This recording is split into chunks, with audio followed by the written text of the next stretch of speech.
Good afternoon, everyone, and welcome to the Classic Lounge. I'm Molly, and I'm here with Craig and Rob this afternoon. So, yes, as always, another full-on week here at British Classic Cars.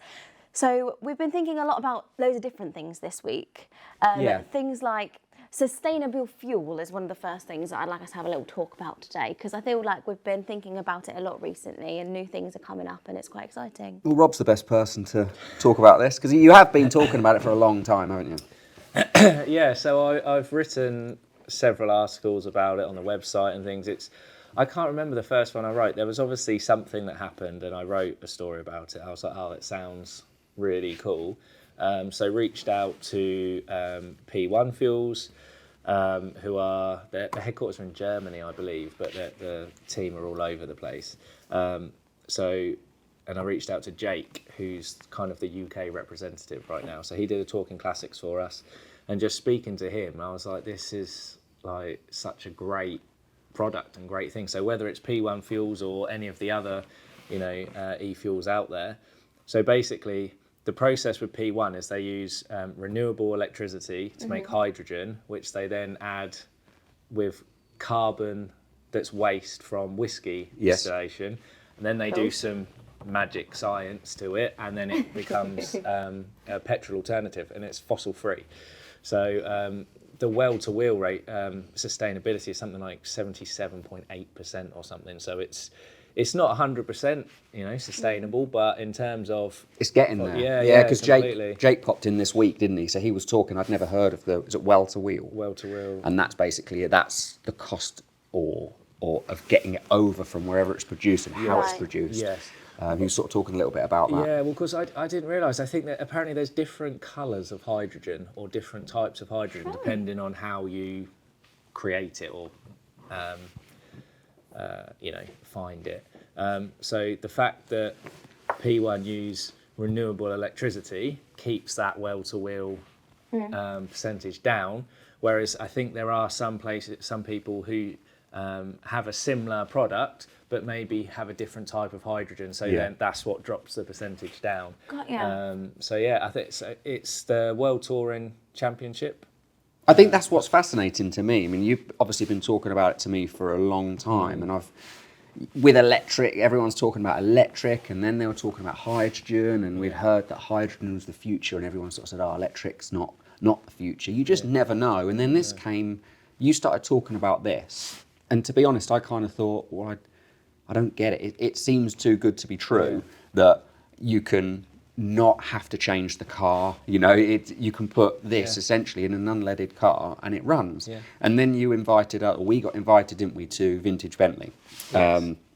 And you said we should go along. We went along, and when I met the guys and we were sort of saying, well, what's the catch? Do you have to change the hoses? Is it the metalwork? It's a little bit like the E5, E10 when that all came in a few years ago, and it deteriorated the metal quicker and all that sort of stuff. So I was thinking, well, what's this going to do? But it doesn't do anything. No. You can basically put it straight in, even dilute it with the current unleaded. Yeah, that's what I was going to say. I thought it was quite amazing when you came out after having your chat with Jake, saying that you can actually literally put it on top of petrol that's already in your car and it won't. And I think as well, particularly in the classic car world, over the wetter, colder months of the year when you put your car in storage, it doesn't go off.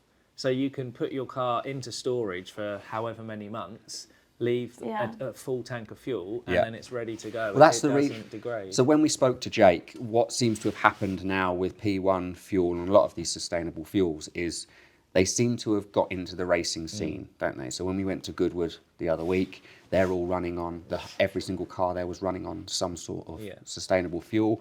Like you say, is it WRC that's currently running on it? Yes, there's a few others as well, but that's the big one. Absolutely. So what Jake is saying, that their struggle, because of the cost essentially to produce it, the struggle is to get it into the everyday car. Yes. But the first thing would be to get it into the classic. And then he started to explain that a big selling point of it is exactly what you said, storage. Exactly. If you put your car, now is the perfect time because people are starting to put their car away for winter, is to put this fuel in, because the other fuel, 6 months, it's starting to, it's starting to die off inside your car, and then you have to do a lot more work to it when you get it back out again. Yeah. This, you put it in, and you get it out in 6 months' time, And a I year's think, time, you it's know, all right. we've spoken a few times, like, we don't understand why this isn't No, the absolutely. norm. It makes complete sense. The infrastructure's there. You can literally swap out the unleaded petrol for this, and no one would know any difference. The problem is the cost at Yeah, the that's moment. exactly what I was Absolutely. just Yeah, about so I saying. think in terms of filling a tank, I think it's something like £20 more Right. to fill your tank with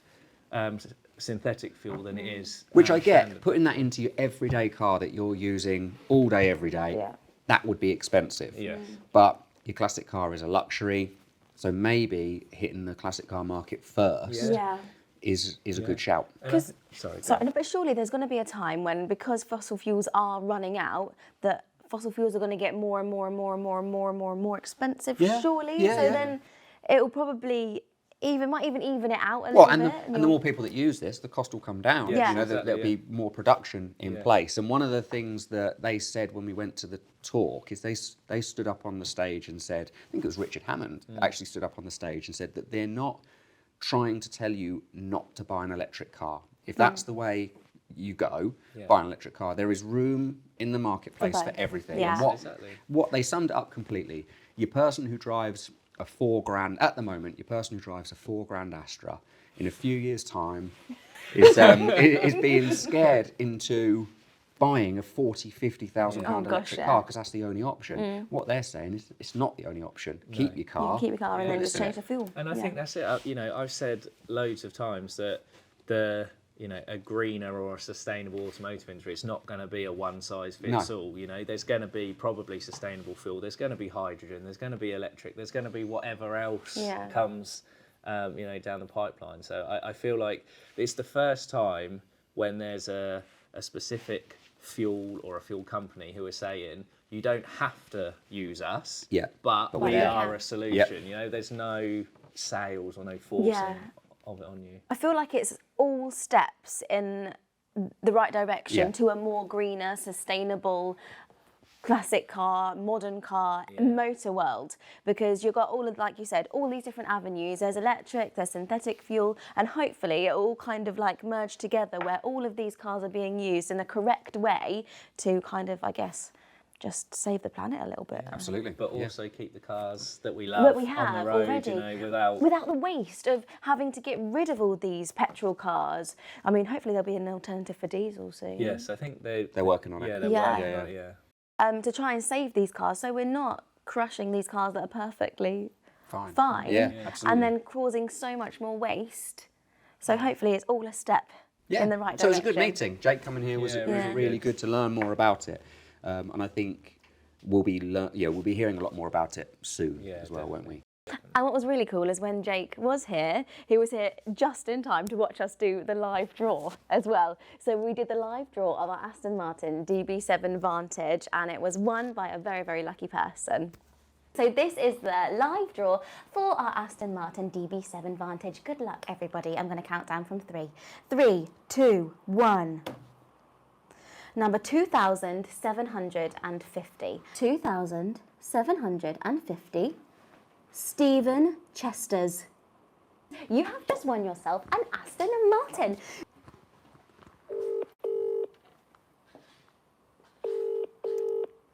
Hello? Hello, is that Stephen? It is. Hi, Stephen. It's Molly calling from Bridge Classic Cars. I'm just calling because, Stephen, we've just done the live draw of our Aston Martin DB7 Oh, yeah. Vantage. And I'm Yeah. very excited and happy to tell you that you are the lucky winner. Oh, blimey. Crikey. Thank you very much. You are so welcome, Stephen. Oh, blimey. Considering I never win anything, I'm quite impressed with that. Well, there you go. Well, you've won something today. It's your lucky day, I guess. A very big congratulations to Stephen Chesters, who was very excited that he won that gorgeous Aston Martin. But we love Aston Martins, don't we? I don't think there is someone I know who doesn't like an Aston Martin. There's something about an Aston Martin. It's just the look of them that make them really special. How many have you had gorgeous. now? One, twice. I've had that same one. Same one twice. No, I've only had the one.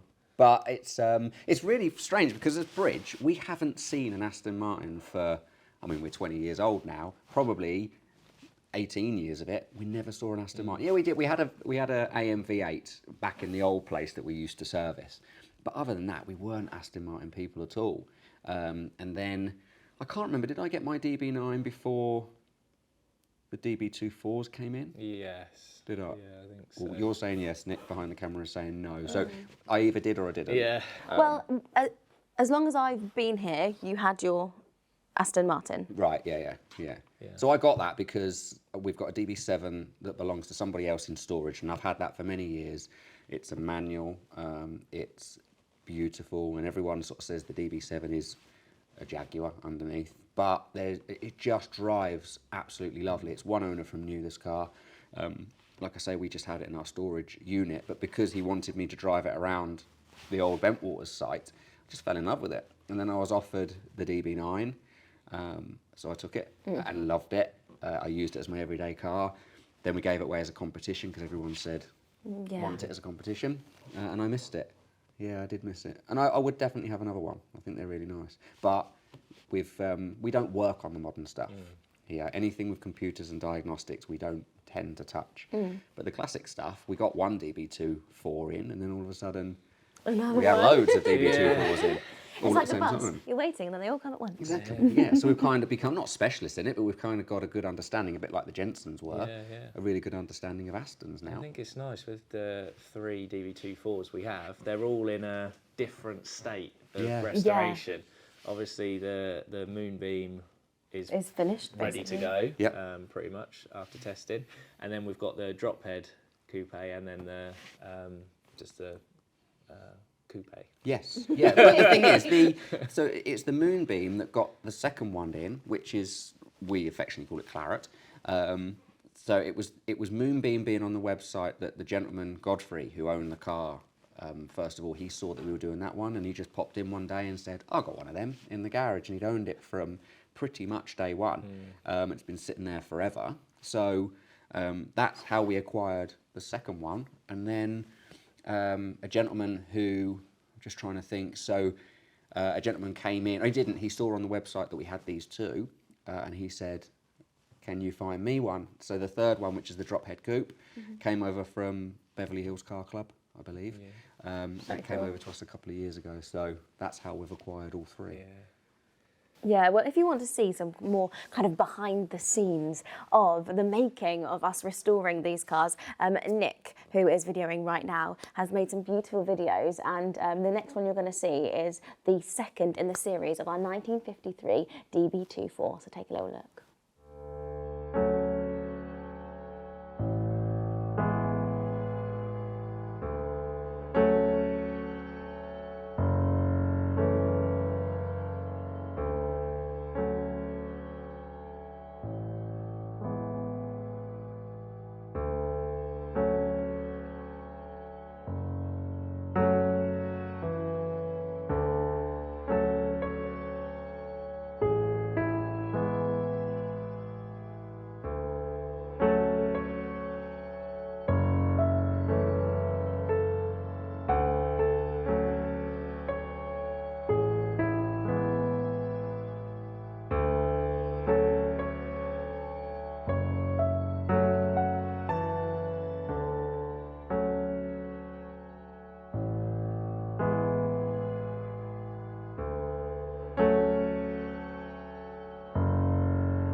And now we're joined with the man behind the camera, the man behind these wonderful videos that you get to see. And it's Nick over here. Hello. Welcome to the table. That does mean, though, that there will be no movie. No movie This camera. is now just This is one. it. yeah. If you This is all you can't get. see us now, it's too bad. This is as good as it gets. This will come out audio only. Yeah.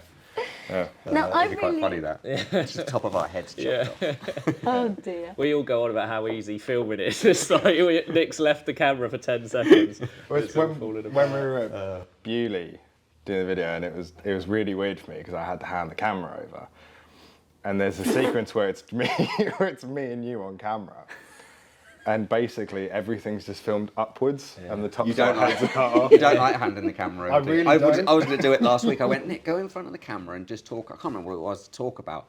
And I said, I'll do the filming. Can't be that tricky.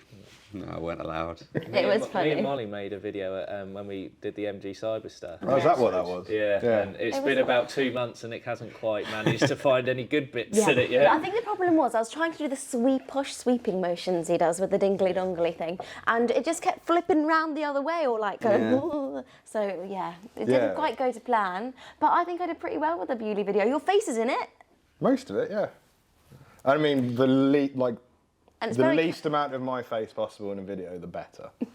So like the DB2 Yeah. you've had that made a while, or you've been recording that for a while? Yeah, because they're long projects. I try and grab bits and pieces bit by bit, and then once one milestone's finished on the car, it's like, okay, cool, then that will be one episode of it. So the one that everyone's just seen is where Trim Shop had stripped down the original interior and sort of taken it all apart and was starting to rebuild the bits and pieces that they needed to. And there was also the fabrication shop where sort of like really ironing out the metal and that kind of stuff on it. I was like, okay, cool, that's a good place for it because it's literally becoming a car again. And the next one will start off with the body going back onto the chassis, which happened the other week. And that will probably take it through all the way to where it gets taken through into paint and gets primed, all that kind of stuff. And then that'll be the next one. So it's kind of bit by bit. You don't get to do too many of those sort of videos, do you? No. Because you like all of the competition videos you make. Yeah. So there's a lot more of that goes on. Yeah, it's interesting to have a think about. Like, I get really, really excited about shoots. Like, I just find them really fun. Whether it's photography shoot, video shoot. Moans about them a lot, though, doesn't he? I do moan about them a lot. Yeah. Another But- one. What's your job at photographer? Oh, it's raining. Anyway, yeah. to be honest, that's probably a good point, is to sort of chat about, like, I don't think a lot of people realise kind of some of the limitations Yeah. that Oh, we absolutely. have. Yeah. You know, we're lucky that we have a few different locations and stuff, and for a long time we were at Bentwaters. Yeah, which was perfect. Which was awesome. It was absolutely awesome. And people go like, oh, but you got all that to play with. It's just like, yeah, but that also has its limitations. It's how do you make each shoot look slightly different? yeah. And It's this- sorry, go on. no, go. I was just going to say, because we were obviously on a loop, weren't we, Yeah. of say half a mile, whatever it was, Yeah. and filming every car there, like you said, how do you make an MGB look different to a Defender when the location same. is exactly the But same? Yeah. You know? I feel Nick does that with his artistic choices. So, for example, like the DB24 video that you've just seen, your kind of motif through that film was a lot of close-ups to make it kind of really artistic. So, when you continue to do filming of the DB4, are you going to carry on that motif, or are you going to change it up slightly? Because I know, for example, with the Jaguar E-Type that we've got for Yeah. competition at this moment whilst we're filming this, you've kind of tried to go a kind of bit really kind of artsy with it, but kind of giving it that kind of vintage feel without it looking old. Do you know what I mean? Yeah, a lot of it is, so my like background in things is I began shooting punk shows and skateboarding and stuff like that when I was younger. I went to university, I did film and TV production, but while I was there, I was also photographing quite heavily as well, which wasn't my course, but I was doing it anyway. I then went freelance and started shooting stuff for restaurants, so I did food photography for a long time. I've done architectural photography. Each different thing has got its own vibe. So it's like with with Jazz that we were filming, the E-Type, is kind of working out what personality that car has and building a bit of a visual story based around that, if that makes sense. Like even when some of the cars that we've done like nearby, like on site, is working out from that, like, you know, if it's like one that's sort of coming up, don't think I'm spoiling it, is Caterham, is with that is shooting things really low because the car's low, focusing more on what it does. Like it's not the world's most comfortable car, at least for people my size. So it's doing close-ups of, you know, the suspension work, like that kind of thing, to sort of be like, this is what this car's about. Whereas with Jazz, it's about the whole thing. Like, and that's a lot of the stuff that goes on behind the scenes is the only place that we have undercover, and you're saying about me moaning because it's raining, is the classic lounge. is the classic lounge. Yeah. Is that's what we have. When we were at Bentwaters, you know, we'd be up there and we'd be doing 2, 3, 4 cars a day, shooting them. And as soon as it started drizzling, we'd have to rush back. we'd have to rush back to try and keep the car as dry as possible. But Or be constantly wiping them down, Constantly and then wiping it'd them spit down. again, and then you'd be like, oh no, wiping them yeah, down well, you again. try and find an empty hanger and try and like just creep. But it does go to show how much effort goes into these, because, you know, even you know, if you're at home and you look at a video that is relatively simple, like the Goodwood is a good example. I shot a couple of, you know, stuff on my phone. I gave it to you, and it still took you some time to make sense of that. And like the maroon E-Type memory lane. Memory lane film, Yeah. That wasn't just you. As much as you put it all together, and it's absolutely stunning. That was, The concept of that was Rob. yeah. The concept of that was the outline and stuff of it was Rob. You know, the logistics and things of that was Lily. Yeah. Did that one. But when you think about it, I mean, the opening sequence of that short film wasn't supposed to be there. We'd actually gone to shoot it the day before, and it had been hammering And the weather down was with rain. awful, so we had to change location. everything. Yeah, so it was literally on the drive back. We rang up our friends at Seckford Hall, and went, do you mind if we take over the front of your hotel tomorrow morning? And they went, no, absolutely fine. But I think as well, though, you were talking about the limitations earlier and the weather being one, but, you know, I've been on some of the shoots with you, whether I've been a support driver or whatever it is, and one that sticks in my mind is the Riley, so our 1905 Riley. You know, this 119-year-old car. You've obviously got in your mind, I can do this, this, this, and this, but also we're like, well, you can't move the car. You can't do you know what I mean? Yeah. It's a really awkward thing to photograph. So you're trying to make it look beautiful, and then you've got Gordon and Craig saying, oh, you can't damage the car, you can't move the car, because it's such a rare And car. also with that shoot as well, we did the filming in a public place. So not only are we trying to make it look like it's 1905 with the mill in the background at Woodbridge, it was gorgeous, but you've also got people a Ford Focus parking this far away from it, and us going, but you can't do anything about it because it's a public place. Us going, please, do you mind can you just move your car back slightly? No, because I need to park there to get to, and you're like, oh. The biggest one I find with that, and it's something that not a lot of people talk about, is reflections. Yeah. Right. Because our cars are so shiny. But it's also like, say for like, I do a lot of detail shots and stuff for the competition cars, things like wing mirrors. Yeah. It's trying to distort your body to the point where you've got it at the right angle. The camera, but you're like... not in the Well, it's photo. funny because there is a photo, and I notice it all the time. It's actually hanging up in the toilet at work. Yeah, and you can see Freddie. You can see. Well, it's not Freddie. Is it not Freddie? It was before Freddie's Oh, time. really? But the photographer, you can see him in the bumper. Yeah, And I noticed noticed that. Obviously, I work in words, not pictures. So I normally put some words on a page, give them to Nick, and then Nick makes them look beautiful. So he always makes me laugh and goes, oh, what's your ISO? What's your F point? And all this on the camera. I'm like, mate, it's on auto. Like, I know I can get into some angles now, but I don't know all of that detail. The thing is that going back for me is how I learn is that a lot of my friends were getting into photography and video and that kind of thing when I was growing up, and I was like, oh, I really want a digital camera. And Mum went, oh, try this. And it was like my mum's little Sony Cybershot. And I was like, but my mates have got these really big ones. And so my dad, who can't take a photo to save his life, back in the 80s thought, oh, I'll get into photography. So he bought all this stuff. And he had an Olympus OM10.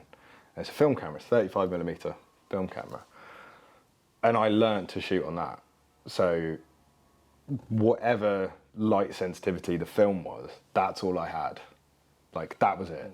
So you learn to control the light and that kind of thing. And my stuff, like my photography and some of my films and stuff, are very different to a lot of other people's. Like, my stuff's kind of been described as, someone's described it as dingy and grimy. And yeah, I get that. Like, and you're like, thank you very much. Yeah. That's what I was going for. But sometimes I feel like the artistic choices you have to make change because, for example, you might have an idea for a car and then I come up with an outfit that's kind of completely different to the vibe that Nick was originally thinking he was going to go for. So then we have to kind of change it slightly to get the kind of feel for the car and the outfit that I've chosen to go with that car because that's the vision I've seen. Yet Nick has a different vision, so we have to kind of like merge them together and work as a team. But that's the thing, it's like even when we talk about like behind the scenes of what goes on, what you guys see, even this series, this series started as a conversation over a coffee in this room where you went, I've got an idea. Yeah. And it's like, okay. And each one of you guys have always come to me and gone, I've got an idea. And it's me trying to work out to sort of go, okay, how do we do that? Because, you know, there's a finite amount of time every week. Within that week, we've all got things to do. And it's really working out. I think I worked out last month, we put out 6.5 hours worth of content, which is pretty big considering in our office, it's just me and you. And Mel sometimes. Yeah. Craig comes in to hang out sometimes. But we look forward to it. But it's like, when you think behind the scenes, like, you know, I'm involved in shooting the video and stuff like that, but you sit in edits with me. And that kind of thing. So when you see a video that's come out from us, it's been signed off as a group effort. Like, we're all proud of putting our name on it and also attaching it to the bridge name as well. Because even with the cars and stuff that we restore, that kind of thing, it's a very, very high standard. And it's trying to have that go across everything. Like, I'm super proud of the stuff we made. Like, some of the things that we made, which started off the whole cinematic thing, was like Something Special, which was leftover footage from the competition shoot of our Austin Ulster. And I went, oh, that's really nice. I might cut the driving shots together and do bits and pieces of that. So we did that. The Christmas film that we did with the Morris Minor pickup, again, was kind of we finished a little bit early on the shoot. Why don't we go and do this? Oh, cool, yeah, let's do that. And then that grew, and then we started doing things like Memory Lane. You know, we went back and we had a look and we did things like The Love of the Machine that we did for Valentine's Day. Was it Endless Pursuit Adventure, which is the last time we did a Defender, I think. Yeah. I think that's Ed Stafford's old one. Yeah, it is.